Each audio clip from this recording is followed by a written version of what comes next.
आज हम आनुवांशिक इंजीनियरिंग तथा बायोटेक्नोलॉजीज के अंतिम वीडियोस को टच करेंगे, यानी कि आज हम घटनाचक्र जीएस पॉइंटर बुक के माध्यम से जेनेटिक इंजीनियरिंग एंड बायोटेक्नोलॉजी का जो शेष क्वेश्चंस बच गया था उनका हम रिवीजन करेंगे। ये जितने भी प्रश्न हैं आपको बीपीएससी, बिहार दरोगा, जेपीएससी, झारखंड दरोगा, यूपीएससी व स्टेट एग्जाम्स में काफ़ी मददगार साबित होंगे। इसी तरह की वीडियोज़ के लिए हमारे चैनल को सब्सक्राइब व सपोर्ट करें तथा बेल वाली घंटी को प्रेस करें। अगर आप इसका पीडीएफ डाउनलोड करना चाहते हैं तो डिस्क्रिप्शन में लिंक दे दिया गया है, वहां से आप जा कर के इसका पीडीएफ डाउनलोड कर सकते हैं। तो चलिए हम वीडियो को स्टार्ट करते हैं। तो यानी कि biotech engineering, genetic engineering and biotechnology के माध्यम से आज का पहला पॉइंट है कि विश्व में लगभग 250 लाख बच्चों को प्रभावित करने वाली विटामिन ए हिंटा से लड़ने की क्षमता गोल्डन राइस की प्रमुख विशेषता क्या है, जिसमें कि उसकी उपयोगिता उसके दाने में प्रचुरता के कारण होती है। यानी कि सबसे गोल्डन राइस की सबसे मुख्य बात जो है, यानी कि गोल्डन राइस जो है बीटा कैरोटीन, यानी कि गोल्डन राइस में बीटा कैरोटीन नामक तत्व मौजूद होता है जो कि फायदेमंद होता है।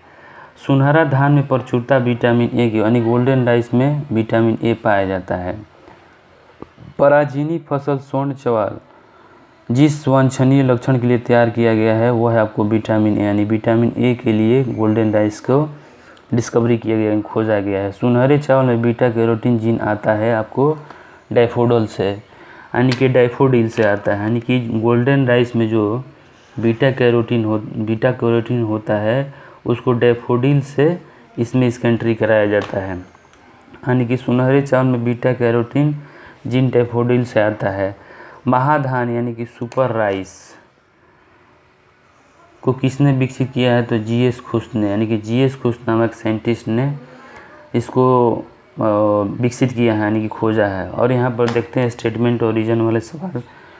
स्टेटमेंट में दिया है कि मानव में संतान के लिंग निर्धारण में स्त्रियों की प्रमुख भूमिका होती है ना, गलत बात है, पुरुषों की होती है। कारण में दिया है स्त्रियों में 2 एक्स गुणसूत्र होते हैं, सही बात है, XX 2 गुणसूत्र होता है, यानी कारण सही है, यानी कथन गलत है, कारण सही है। पुरुष जीन संगठन होता है XY। मनुष्य में जीन क्रोमोसोम के मिलने से बालक का जन्म होता है, वो है आपका पुरुष का Y और स्त्री का X गुणसूत्र। एमनियोसेंटिसिस एक तरीका है जो बताता है भ्रूण के लिंग को, यानी कि भ्रूण के लिंग का जानकारी करने के लिए एमनियोसेंटिसिस टेक्नोलॉजी का सहारा लिया जाता है। कथन और कारण देखते हैं। कथन एक वैज्ञानिक डीएनए अणुओं को चाहे वे अणुओं के किसी भी स्रोत से हो इच्छा अनुसार अलग अलग काट और एक साथ जोड़ सकते हैं, बात सही है। कारण डीएनए के टुकड़ों को रेस्ट्रिक्शन एंडोन्यूक्लियस तथा डीएनए लाइगेज का उपयोग कर जोड़ा या तोड़ा जा सकता है, यानी कि दोनों बातें सही है। यानी कि कारण कथन की स्पष्ट व्याख्या भी करता है और कथन कारण दोनों स्टेटमेंट भी सही है।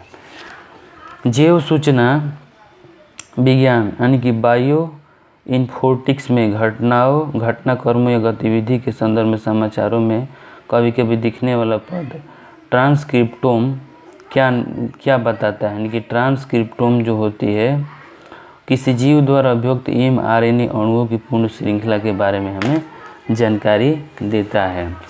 अब यहाँ पर दिया गया है कि अपराध की जांच के लिए डीएनए का परीक्षण करने के लिए इन चारों में से किसका यूज़ किया जाता है। तो हम बता दें कि रुधिर कोशिका का भी यूज होता है, अस्थि कोशिकाओं का भी होता है, बाल रज्जु का भी होता है, लार का भी होता है। इन चारों फैक्टर का यूज आपको अपराधी का जाँच यानी कि अपराधी को पकड़ने में डिटेक्ट करने के लिए यूज़ किया जाता है। जीन अणु डीएनए की संरचना को सबसे पहले रेखांकित किया था जेम्स वाटसन और फ्रांसिस क्रिक ने किया था।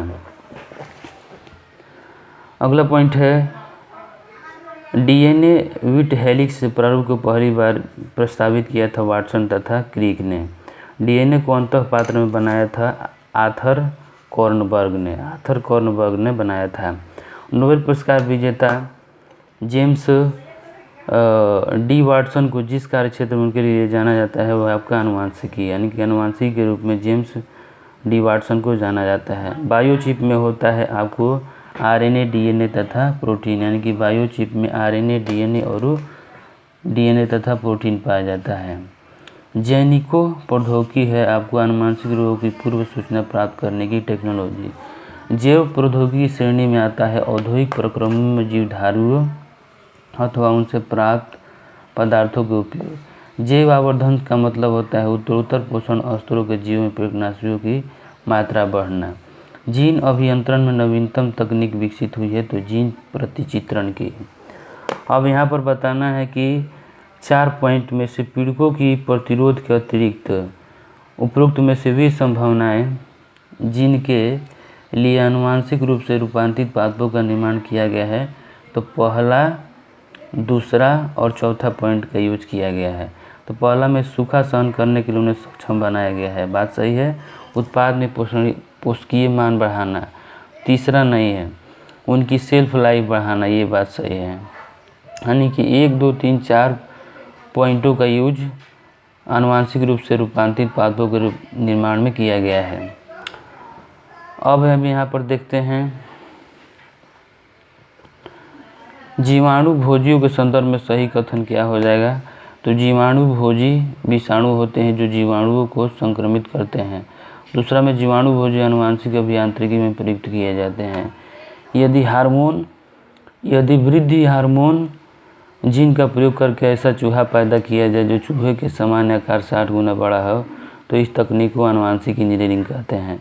स्टेटमेंट एवं रीजन वाले सवाल में देखते हैं। कथन, बलात्कार एवं हमले के मामले में अपराधियों की पैतृकता एवं पहचान स्थापित करने में डीएनए फिंगरप्रिंट्स उपकरण बन गया है, बात सही है। एक शक्तिशाली उपकरण बन गया, बात सही है। कारण, विश्लेषण के लिए बाल, लार एवं शुष्क वीर्य जैसे लेस साक्ष्य प्राप्त है, यानी कि कारण एवं कथन दोनों वाक्य सही है और कारण कथन की स्पष्ट व्याख्या भी करता है। नेक्स्ट है, शिशु का पितृत्व स्थापित करने के लिए प्रयोग किया जाता है डीएनए फिंगरप्रिंटिंग का। डीएनए फिंगरप्रिंटिंग का आधार होता है डीएनए बहुरूपता। पैतृक सिद्ध करने के लिए डीएनए उंगली छाप ली जाती है। मानवों की पहचान को सुनिश्चित करने के लिए जैव प्रौद्योगिकी आधारित जिस अत्याधुनिक तकनीक को काम में लाया जाता है वह है आपका डीएनए फिंगरप्रिंटिंग। अगला है, डीएनए फिंगरप्रिंटिंग के उपयोग द्वारा इंग्लैंड में पहला अपराध हॉल कब किया गया था? 1983 में। डीएनए फिंगरप्रिंटिंग का उपयोग होता है न्यायालय छानबीन में, सहायक वैज्ञानिक परीक्षण में, पैतृक विवाद में, संकटापन्न प्राणियों के रक्षण में। कथन एवं कारण वाले सवाल। कथन, डीएनए फिंगरप्रिंटिंग पितृत्व स्थापन तथा बलात्कार वादों में अपराधियों की पहचान हेतु एक महत्वपूर्ण परीक्षण बन गया है, बात सही है। डीएनए परीक्षण हेतु बाल सूखे रक्त एकदम, यानी कथन एवं कारण दोनों सही है और एक दूसरे की स्पष्ट व्याख्या भी करते हैं। अब यहाँ पर है कि किसी व्यक्ति के जीवमितीय पहचान हेतु उंगली छाप क्रम वीक्षण के अलावा उपरोक्त में से तीनों में से कौन सा ऐसा पॉइंट है जिसका उपयोग किया जाता है? यानी कि तीनों का तीनों किया जाता है, यानी परितारिका क्रम वीक्षण का, दृष्टिपटल क्रम वीक्षण और वाक अभिज्ञान, तीनों का तीनों यूज व्यक्ति के जीवमितीय पहचान उंगली छाप क्रम वीक्षण के अलावा किया जाता है। उंगलियों के निशानों की बहुरंगीय सतह पर उभरने हेतु प्रयोग किया जाता है, यानी कि उंगलियों के निशान को उभारने के लिए फ्लोरोसेंट पाउडर का यूज किया जाता है। अपरूपांतरण मेटासिस एक प्रक्रिया है जिसके द्वारा रक्त या लसिका तंत्र में कैंसर कोशिकाएं दूसरे स्थानों या अंगों तक फैलती है। ट्रांसजेनिक्स द्वारा नहीं पाया जाता है क्लोनिकिड जंतुओं का उत्पादन। सजीव जीवों में एक नई जाति की उत्पत्ति के लिए सर्वाधिक महत्वपूर्ण घटक उत्परिवर्तन है। जीन के भीतर सही अनुक्रम परिवर्तन कहलाता है उत्परिवर्तन, यानी कि जीन के भीतर अनुक्रम आधार परिवर्तन कहलाता है उत्परिवर्तन।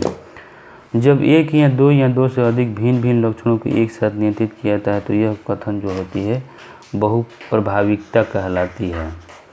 यानी कि जब एक जीन दो से अधिक भिन्न भिन्न लक्षणों को एक साथ नियंत्रित कंट्रोल करते हैं तो बहुप्रभाविकता का लक्षण है यह।